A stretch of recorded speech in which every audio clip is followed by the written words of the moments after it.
Welcome to CookBook. Today we have Hannah Stephenson and Joy Sullivan, two of the leaders of a local reading series called Paging Columbus. Both of them poets, writers in their own regard, but they're going to join us today. They're going to teach us how to make chocolate chip pumpkin bread, and then we'll get to sit down and talk to them about everything that's going on in the Columbus reading scene, how they structure things, how they do the things that they do. And what they think about the importance of community.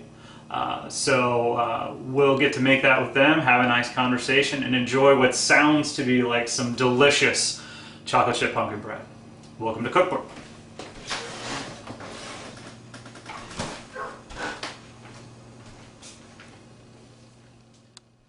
I told you today we are making the chocolate chip pumpkin bread with Hannah Stephenson and Joy Sullivan. Hi. Both of them representatives of Paging Columbus and fantastic poets in their own right.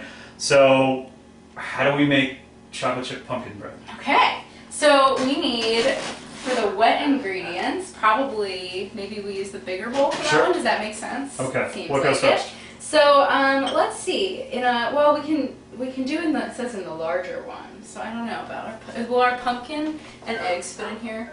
Probably not. Okay. So we can change what it said. Sure. We'll see if we need another bowl, we can do it. So in a large bowl, we whisk all the dry things together. Okay. So that's flour, baking soda, cinnamon, nutmeg, cloves, all of the fall spices, all the brown fall ones, and salt. Now, all the exact ingredients, we'll put up the recipe online in case you want to try to replicate this. Yeah, it comes from Sally's Baking Addiction Cookbook, which has really good desserts. Nice. All right. So just mix these together? Yes, we just mix those together. Do the chocolate chips go in? I think we wait on the chocolate chips, and yes, we wait on the chocolate chips till the wet ones happen. Okay. Now, when was the first time you tried to make this? Probably 3 years ago, Okay. because I like all breads with chocolate in them. Okay. So I did make a banana one. I made one that had like Nutella, which was very good. But you Okay. can just put Nutella on this one. Yeah. Sure. just to cap it off. Or peanut butter. Okay. That's really good too.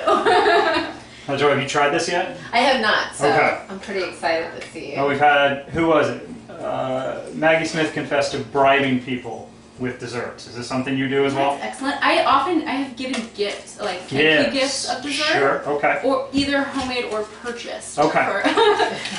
Patty Cake Bakery will deliver. You can ship Oh, their yeah. stuff, which I have done many times. Right down the Thank street, you. aren't they? Yes, indeed. Yeah. That's what I've many times done. But I don't know. My favorite thing is probably I love making cupcakes. But I like making these breads too. I always think they're. I sent all the genre editors for Best in Net last year. I sent them gifts from, sent them ice cream, and sent them the ones where we just couldn't get them ice cream for some reason. Sent them something from Zabar's. Oh, So- that's what a great idea for That's what I'm a saying. gift. Okay. Are you a big baker person too? Yeah, I do. I like this. This is really fun though because it's so seasonal. So Yeah. very. All right. What's next? Okay, now we're gonna do the wets. Actually it says it looks like in a medium bowl. Okay. Medium. So in another bowl, Okay. we're gonna whisk together the eggs. Okay. Oopsies, I already have messed us up. That's Granulated sugar, but that's all right. And brown sugar's already in the other one, so we're okay. We can basically whisk the eggs. Okay. And then to that we add the pumpkin, oil, and orange juice. Okay. Wet, gloppy stuff. Excellent. I feel like most of these you can't go wrong Yeah. with like put the wet things and then put the dry No. things. I think it's just for show. It's I just to think make so too. The sugar makes something pretty happen, you know? Right. But that's okay, we got it in there. Okay. Okay. So put the pumpkin in. Yes. It's like a gloppy, awesome Makes- mess right now. Makes the fantastic sound. Sometimes you have to mix with your hands in life, you know? But we won't do that lovely discussion. Okay, and then orange juice and oil. Mm-hmm.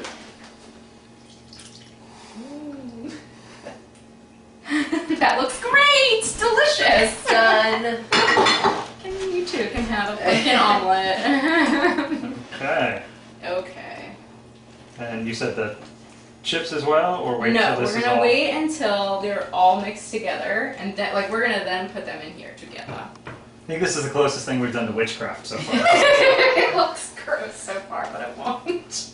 Pretty sure you got this recipe from Hocus Pocus. Yeah, that's a great movie. Okay. Sarah Jessica Parker's finest work. Just gonna put that Right in. on. Before there was Carrie Bradshaw. That's right. I can't think of who the other two witches are. It was Bette Midler. Okay, yep. And then the one woman who's in Sister Act. I can't think of her Right. name. Okay. Okay. So once those are, things will be lumpy. It tells lumpy. us this. Okay. Okay. So we're going to put these two things in here together, and then they're going to get whisked together. Okay. Gently. Gently. Using a rubber spatula or wooden spoon. What if I'm not feeling gentle today? Too bad! Too bad, so sad! Alright. Or a magic wand. What? Yes. While softly reciting. That's right. You said wooden spoon? Yes, that works. Or spatula. Okay. And then the chocolate chips comes after this is all mixed together. I think otherwise they just go to the bottom. I'm perhaps. really proud Yeah. that I have a wooden spoon. Yes! Who knew? Before I just thought it was annoying because I couldn't put it in the dishwasher, but now it has a... I like this. This Yeah. is helpful. That's pretty great. Have you ever done a bad cooking experiment? I did. I made Buckeyes, but I made inside out Buckeyes one time, and I made white chocolate Buckeyes to try to be different. Sure. You were reaching twice there. I mean, Yeah, that's... I was like, I'm gonna do only different Buckeyes. Okay. But the white chocolate Buckeyes looked exactly, this is disgusting, like cow eyeballs. Like, do you remember dissecting those? Yes. They were disgusting looking. They tasted really good. I'm just kind of amazed that you were able to make a dessert that looks exactly like cow It's disgusting. It's an accomplishment. Everyone was It's, like, oh. I mean, I think that's kind of a reason to celebrate. I was like, these are It's so really funny. unfortunate. I can't give these to anyone. It was a good idea in my head. I guess I'm really happy you never reached for like the cat dissection thing. You're never like, I can make a dessert like that. There we go. No. Oh, no. Alright. How's this starting? Is it starting This to is look... looking great. Okay. Yeah. Tell me if your arms are tired. I can always. I can't admit that on camera. Alright. Can always take over. Okay. Then we're gonna put the chocolate chips, and then we're pretty much gonna like start baking things. So Okay. This is already sprayed, so we're good. Now normally you can do this in like a bigger pan if you're going to do the loaf. We're aiming for a little bit of a shorter cooking time. Mm-hmm. If you're going to do the loaf, I think it says an hour. Yes, and it sometimes takes more even. Right. So we are going to do the muffin size because it only takes 20 minutes. It's definitely like a wet dough Yeah. thing. That's dense. It's great though. I think it was a good call using the multiple chocolate chips. Yeah. That was joy. I think so too. That was a good idea. Not just to clear bags out of my cabinets, Right, but right, exactly. Okay. From then on, we are just going to put it in here. okay. Now, I don't know how much it'll rise as muffins. So the first batch will be, because I have not made it as muffins before, Alright. but the first batch will be kind of an experiment. Okay. We'll adhere to the like 2/3 almost Sure. thing rule. Shall I assist you? I was gonna say I can take over if you want. If you're getting some. Okay. I can do some of these. This will be really good. I'm thinking so because I'm seeing almost all pumpkin and chocolate chips here. So. I know, that's a really good thing. I feel like that was a delicious dish comment. It's a good thing. Now, Joy, have you eaten anything Hannah's made before? How much should I we trust haven't. this? This is exciting. Okay. But I do This is trust her. I trust her generally in life. Just in general Her judgment. advice Back has at ya. been good in the past. Right. So I will trust her baking Okay. skills for sure. I kind of enjoy baking as opposed to cooking more, I would say. See, I end up cooking much more than I ever do baking. Yeah? But I'm much more of a like, okay, we gotta get breakfast, everybody. Let's do this. Make it happen. What do you mean you don't want oatmeal? It's like you do now. I've already made you waffle and cheesy eggs. So we're getting used to the kindergarten and preschool thing in my house now. Well, So that's exciting. getting 2 kids to school at the same time. They're both going. They both go. Yeah. Do they have? What do they have for breakfast then? They have waffles. That's the and problem. It eggs. changes every time. Ah. And then they change their muffins. And then on Donut Fridays, if you don't eat your breakfast, you don't get your donuts. So it becomes a very emotional experience. Yeah. You have a dessert of breakfast. That's pretty high stakes. Well, you gotta eat the breakfast first, Yeah. then you get the donuts. That's a great rule. Donut Fridays are the best. There can be a dessert of every meal. That would be. I'm waiting for them to ask for like ice cream Thursdays and just really sort of go down the I line. might have made this too big. I think I did. We'll see. It might be overflowing a little bit. All right. So, This is our all right. test batch. So, oven's preheated to 350. We're going to put in the oven for 20 minutes. And then when the first batch is done, we will take them out of the oven and we'll get to sit down and talk to these 2 lovely ladies. We'll be right back.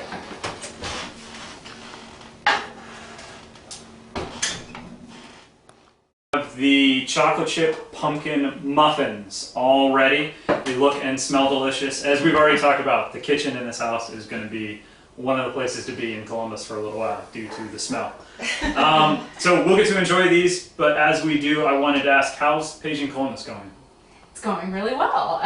So we're lucky. I'm really lucky that Joy and David Winter has also joined. I should mention he wasn't able to be here today, but Joy and David are doing co-curating for the series, and I'm really excited to have other people on deck and just have other perspectives and get some fresh ideas. You went power mad. You went crazy with the power. Yes, You yeah, had that's to right. diversify Pretty much. I center had yourself. it was too much. But it's really exciting to have other people to bounce ideas off of, and just already I think it's brought kind of new energy to planning, and I don't know. We tend to do things in the same way, and I think I was feeling like things were stale a little bit. Sure. How long has Paging Columbus been going? Since April of 2011. Wow. Which is a long time. Yeah. And we've also moved to a once every other month format, so we can have more time to sort of plan. Sure. And, yeah, I don't know. Plan out the themes. Yeah. Is the theme that's going to stick around? Indeed. Okay. Yeah.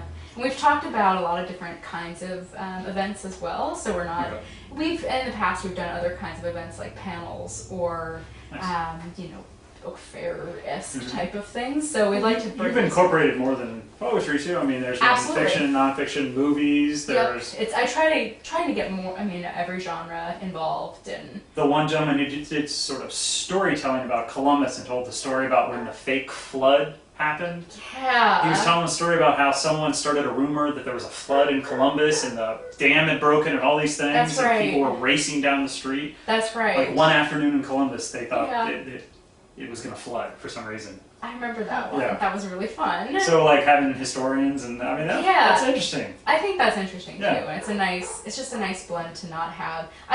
Poets. That's kind of it's how we all identify, and it's I think who I always tend to gravitate toward. But it's so nice to have prose writers read their work just to hear the cadence differences, and When I read, there was even a mystery writer. that's right.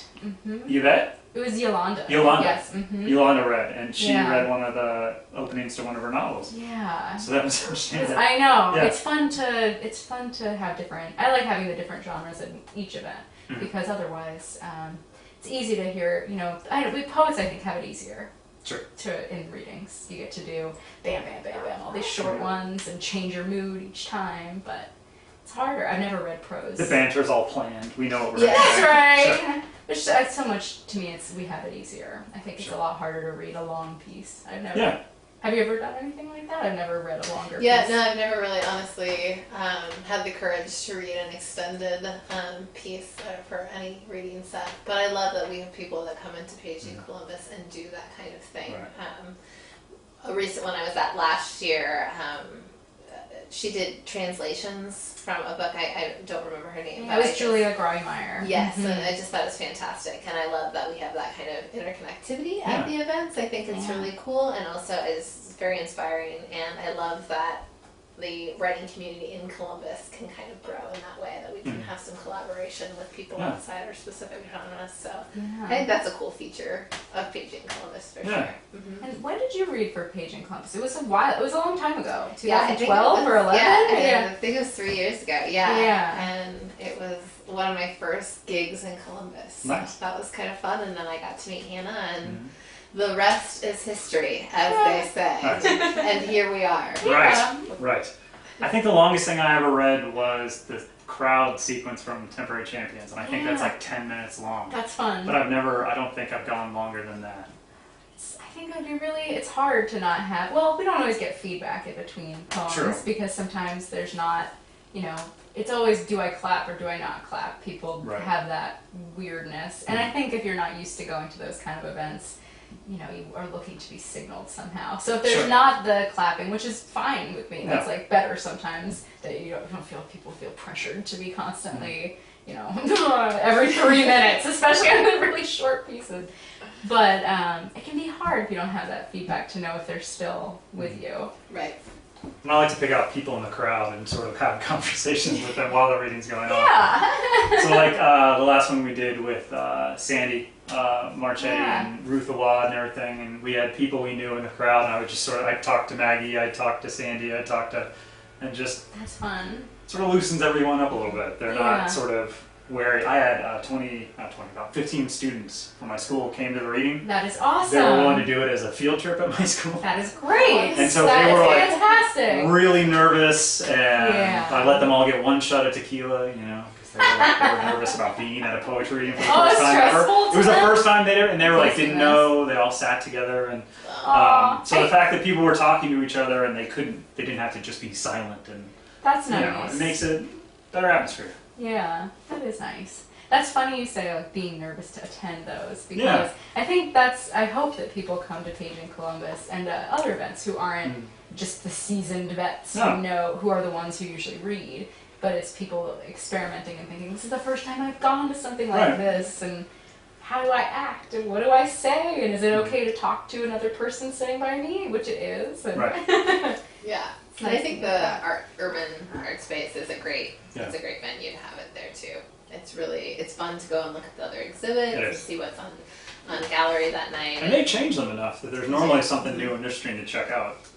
They do change quite a lot, and they're just a wonderful organization and so helpful. Like I think as we've all done a lot of different readings, and that it's not always easy to count on a venue and to really rely on them. But I can count on them completely.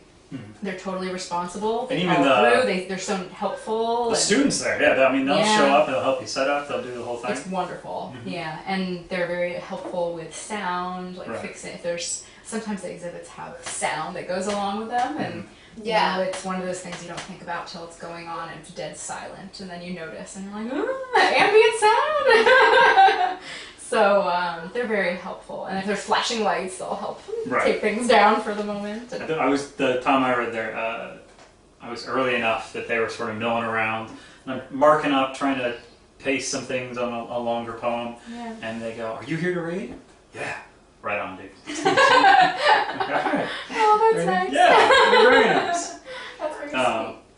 So what's up next? What's coming up? What's the next theme? Who's coming to read? Good people. You have good people. There's good people every time, I think. But this is going to be a fun one. It's October, is it the 8th? So it's the second Thursday of October, because it's the first. So I teach Tuesdays and Thursday nights almost every term, and you keep doing it. I know, it's always Thursdays because they stay open late on Thursdays. So, but it is Layers is the theme. Ooh, okay. So it's kind of autumnal, I think. That's how I connected to it. And I don't know, we have your pal, who I'll let you talk about. Brad Notlin is a good friend of mine, and he is a poet coming in. It's just fantastic, a wonderful page poet. So I think he's where is he coming from again? Athens, so he'll be here. Nice. So he's currently working on his PhD. So excellent. I'm happy to having Brad here. I know, I'm excited to. I've just read a couple of his pieces online, and they were really lovely. So I'm excited to hear him read. Hear him read too. Right. And then we have Sean Carnes, who's another poet who's coming from out of town. I think he's coming from Illinois, but he has Ohio roots, so he's kind of returning and swinging through. So it kind of just worked out perfectly. Nice. And he has a book out that just came out this past spring. I think it's called Jar of Pennies. Okay. Through New American Press. Sure. So those are the two poets, and then we have who else? Nina Yun, who is nonfiction, I believe, at OSU. She's an MFA student there. And then who's our fourth person? I know who it is. I had to think. Elizabeth Eshelman. Okay. It's really fun because a lot of times I haven't met the people who are reading, and I get to meet them there, and she's one of those. I've just corresponded with her online, and I've read some of her online work. I think she writes in almost every genre, but I've read both her fiction and nonfiction. Okay. So I think she might be reading fiction, but we'll get a nice mix of genres this time. That sounds great. Well, we've had sort of this influx of all these great reading series in Columbus. It's sort of fantastic. Yeah. There's something every week, and the community sort of keeps growing. Keep meeting new people all the time, and obviously I met you before. We had to meet Joy, and we've got a Miami connection that we can hash out. Oh yeah, later on, and hopefully you've heard some good stories. But it's been sort of great to see how sort of every corner you go around, there's a new group that's coming up and willing to host, because it's not an easy thing to do. To do a series takes a lot of investment of time. And otherwise, because if you don't put in the time, you just end up having the same 10 people read over and over again. And to bring people in, to set them up in an environment where they can feel comfortable and succeed. And you folks have done a great job of that. But it's something that we're getting to see a lot. We were just talking about this recently, and maybe, I don't know, I wasn't at the event that you read for last week at Independence Day. Maybe you can speak to that. But we've seen a lot of collaboration between different reading series, and I hope that continues, and I think it doesn't have to be competitive between them. I don't think we're fighting for the same audiences only, and the more that we add to what Let us be competitive as individuals in our own writing, but when we come together, let's come together as a group. Yeah, I really think it's not, there's not a rivalry feeling. It's so community, it's so collaborative and supportive of... I think it should be like that. It shouldn't feel like I need to hoard all the, no, you can't have that reading series. I need to hoard that type of thing. I mean, the more we have, the more it will inspire one another. And it's a big enough city that you can have different things going on in different places. And you don't have to go to everything. No. Can pick and choose and have, when they're recurring, it's nice. It's lower pressure to attend than a one-time event. And none of them are in huge cavernous places that you don't fill, which sometimes happens in poetry events. I think. I read it Indie Reads for the book launch for the last book, and I think we had 10 people show up. But it was a nice bookstore and a nice setup, and it felt great because the book was coming out. But you know, sometimes 10 people show up to a poetry reading. That's what it's going to be. Completely. Yeah, and I think what's exciting though about what's happening with all the different poetry events that are in Columbus, I mean, when I moved here 6-7 years ago, I don't feel like we even had all these opportunities, and so it's exciting to feel like it's growing, and that people not only want to come out and attend, but they also want to read. And some people who, you know, were wanting to go to open mics are now able to feature, and I think it's a great way to build confidence for maybe young poets or young readers who are interested in trying something out. It's kind of low stakes to come to a reading, stay around for an open mic, and then get to taste that a little bit themselves. So it just feels like a good city to be in for poetry. And the ultimate positive being more poetry. I mean, there's always going to be some bad, but those are people trying things, and that's fantastic too. So, and there's enough variety that you know, that some of these events have open mics, some don't. We don't at Page in Columbus, which is, I think there's plenty of them already, plenty of great ones that already do it, you know, great. So I don't think there's a need for that part for every series, but it's so nice to see. Well, and you folks always have at least 3 or 4 people there, and it's tough. It becomes a 3-hour thing if you have an open mic, and that's difficult to get people to come out to. It is, and I think it's a lot to ask people to come out anyway for any, like we're saying, for poetry events. Is it just poets who come to them? Like, I hope not. I hope it's, and not just poets and their family and friends. I hope it's people who are curious about what it's going to be like and just want something different to do, something kind of intellectual or maybe creative. Though it's a plus when your dad shows up. He comes to a lot of them, which is awesome. Hannah's dad is pretty awesome. He is, and He he's is. a poet too. And I always am trying to force him to write. He was so excited about the boxing poems. He got really enjoyed into them. It was yeah, great. he really liked your work. So. He loved your work. But I always want him to read. I try to push him to. We could have a fathers and mothers reading. It'd be good. That would be wonderful. That would be adorable. Slightly terrifying, but A little bit. In very real ways. Yes. Very real ways. Scary. Yes. Ma'am. Okay.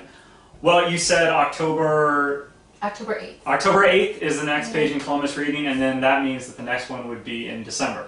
Well, ordinarily, Skip it to January? We're going to skip to February even. February. So I'm due on December 6th, which is like So right you'll be around busy. that time. There will be a child potentially not coming to Page and Columbus. So You can't make that promise. No, that's true. It could happen at Page and Columbus, which we want to avoid. Right. So that's very exciting, but okay. It also means Keep reading. yes, keep going. performance art. There you go. This is really good. You're doing fantastic. It's like my nightmare. It'd be horrifying. But also, I think in the winter there's plenty of other things going on. So, and January always feels too early for people to want to, do things that are more structured. Okay. People want to be home and be in Well, it's Ohio. pajamas. Sometimes we're barricaded It's a little inside. freezing. That's what Yeah. happens. So I think February will start us out nice and. It gives us lots of time to really line up Sure. readers that we think would be good fit together, and also as we're mindful about what themes we're pulling. Come in, up with a it's really nice. ordinary sort of theme. Yeah, it's nice to select people that we think would partner well. And it's been fun so far we have people in advance, like already who have, we haven't been able to slot in because of their schedule. So they said, for February. And it's bizarre to make plans, in August or in September for February of 2016, but it's I'm a always luxury. much more of a sucker in the distance. So you come, I got invited to come to Montreal this week. And they're like, in 2016. I was like, that's forever from now. Sure. Why not? Yeah. I'll want to do that when that happens. I'll be able to do that. Why would I say no? Are you doing it? I think so. At Concordia, they've got a magazine called Soliloquies. Nice. Yeah. That'd probably be really fun. It'd be fun, yeah. One of my publishers is in Montreal, so I'll get to see everyone and hang out. That's great. I haven't been to Montreal since I was 10, and the expos were still there. Nice. Yeah, so it'll be fun. That would be fun. So we know when the next one is. We know when the one after that is. We know there's a baby coming. Would you like to announce anything? I don't know. Just come out. It's 6 to 8 p.m. Give it a shot, and I think it's a good time. Yeah. Page and Columbus is always the best. Anyway, so thank you for joining us for the Chocolate Chip Pumpkin Muffins. And our next guest in October is Joshua Butts, so that will be exciting as well. He's wonderful. Thank you. Obviously, you now know what I know, that Joy and Hannah are awesome and excellent cooks. That chocolate chip pumpkin bed was delicious. Before you head out of here, I wanted to let you know that September 30th is the deadline for Best of the Net Anthology. So editors, or even people who have self-published, you've got until the 30th to get us your work. We're taking poetry, fiction, non-fiction, and the 30th is the deadline. So please get it to us. Other than that, next month, Joshua Butts is going to be our guest for October. And then it's looking like someone from the Columbus Museum of Art is going to be our guest for November. So all very exciting stuff going on. Remember, editors, September 30th for Best of the Net. And we'll see you next month. Have a good day.